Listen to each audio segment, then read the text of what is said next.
Morning, everybody.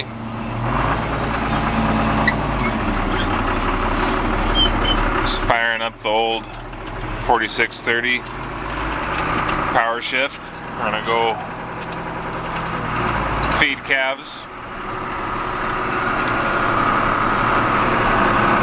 Basically, this is something we do twice a day, every day, except for maybe the months of June, July, and August, when we don't have something in this feedlot. We've got about a 500-600 calf feedlot here. Hold on a second here.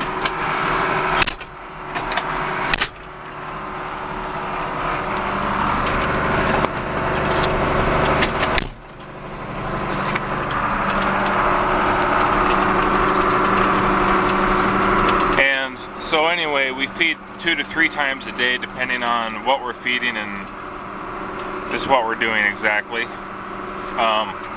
Running this Highline bale processor, grain tank on the side. And we sold our roto grind hay grinder, which was an excellent piece of equipment. And we sold a roto mix feed truck when we purchased this. Reason being, I was spending a lot of time grinding hay, a lot of time. I mean, I was grinding probably 30 bales a week, 25-30 bales a week. And that takes you a good portion of your day. Spend time working on the grinder a little. The biggest thing is, when you gotta stop and every morning you're filling a feed truck, 2, 3, 4 times. Drive the feed truck back to the hay yard, load it, get out, load it, get back in, go over, put your grain in, mix it. I mean, you're taking 10-15 minutes a load of feed. And before you know it, you spend an hour or more per morning feeding, which wasn't the end of the world, but the grinding and the feeding and the maintaining of 2 machines instead of 1, it just got, I won't say it got old, but we were looking for a better way. Which, if you're in agriculture, you're always looking to do things as simply as possible. And that's what you're just looking to do. I mean, simple is cost effective, and cost effective makes you money. So, I realize my windows are really dirty, but I'm gonna go ahead and engage this and get started here.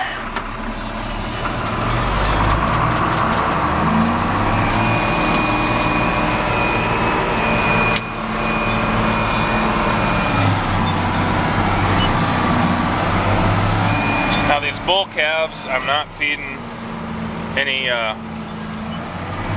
grain to out of the processor. I feed them by hand. There's not many of them.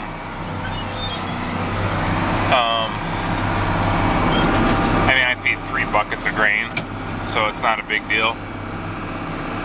Because I don't have that's the disadvantage to this machine, is you can't TMR with it. I mean, what we do is we have a 60-40 blend of cracked corn DDG in the grain tank, and that's what we feed everything. And I can change the rates easily with the sprocket system on the side, but I can't say for the bull calves, I can't say, well, I want to feed them an extra 3 pounds of corn over everything else here.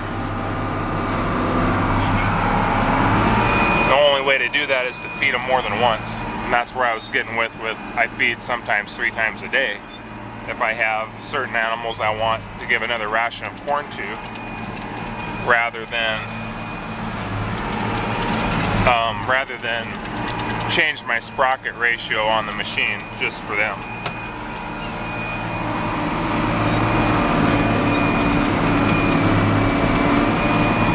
This has been an excellent purchase for us. If I was going to buy it again, they make a 651 model with a chain floor.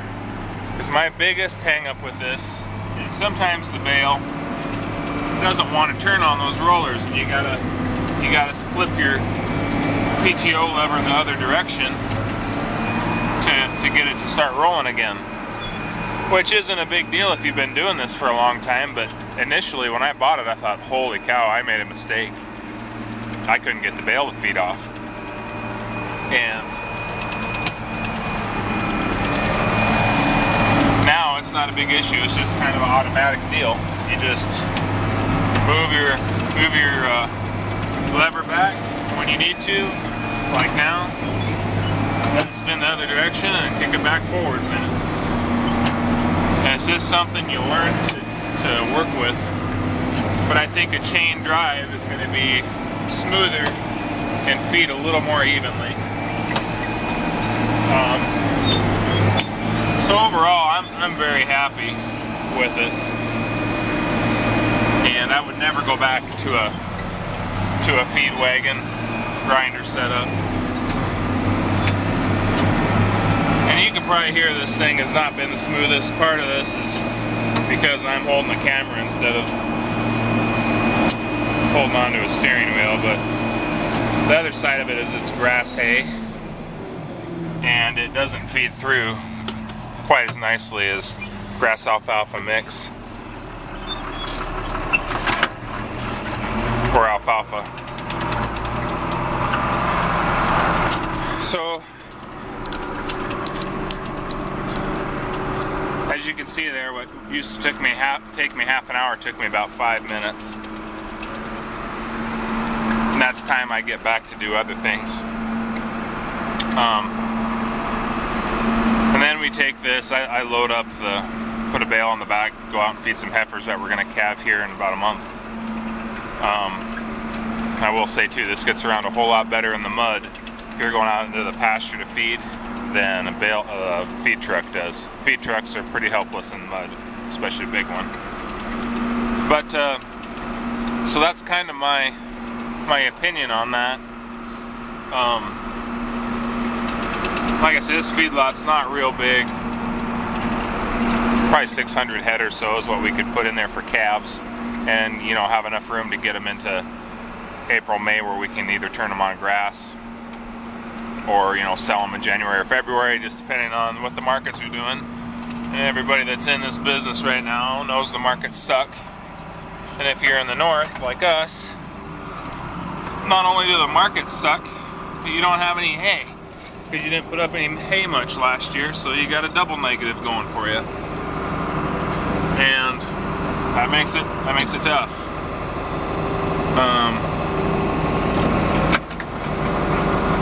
I'd say another downside to this processor, and I don't know how much of a downside it is, but with the hay grinder,